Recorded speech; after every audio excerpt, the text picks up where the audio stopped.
So tomorrow, everyone, we are going to be running right back into cases to care about. While SCOTUS did kick off their January session this morning, it just wasn't a case that I felt like everybody was invested in. Therefore, I didn't cover it. I am, however, launching a new podcast with Lady Google. I will tag her here, so please watch that as well if you enjoy these. But since we are kicking right back in tomorrow in cases to care about, what case are we caring about? This case has come up a lot in the TikTok environment, so let's talk about it. There's actually going to be 2 cases we're going to be watching tomorrow, so set aside a little time on your block. If you can't, please run over to my YouTube and subscribe. I do post them over there after I'm done. The 2 cases we'll be watching tomorrow are Little v. Hecox and West Virginia versus BPJ. Now, both of these cases have to do with transgender athletes in sports.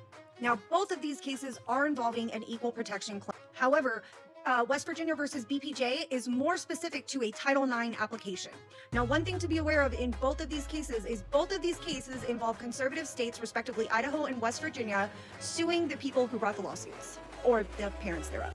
The states are making the very simplistic claim of, oh, well, we're not protecting women when we let people in sport. Ironically, one of these states ended up having to life flight out women who were pregnant and in need of an abortion, but that's neither here nor there. Let's get back into the case. And I'll just run quickly through the questions that are presented. In one of the cases, the question functions on whether laws that seek to protect women and girls' sports by limiting participation to women and girls based on sex violate the Equal Protection Clause of the 14th Amendment. And that is the Little v. Hecox case. Now, in the West Virginia versus BPJ, we've got 2 questions we're going to be answering. The first is whether Title IX prevents a state from consistently designating girls and boys sport teams based on biological sex determined at birth.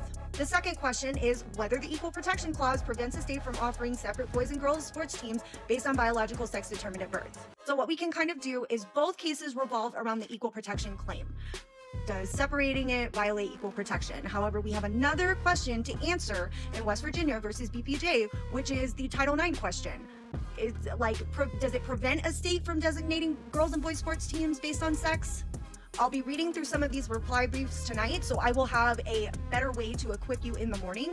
Now, something I want to note is that since this is such a big case, I may start at like 8:30, 8:45 to give you like a full kind of recap before we get into this case. So I'm hoping to see you a little bit early. I normally do start about 9 o'clock, but I may start a little bit early tomorrow because there's a lot of material to go through in this case. And I think it's going to help a lot if I'm able to read through more of this, because I know the state's arguments, I know some of the respondent arguments, but I want to make sure that you are very informed going into this case. And I will see you tomorrow morning at 8:45. Thanks, bye.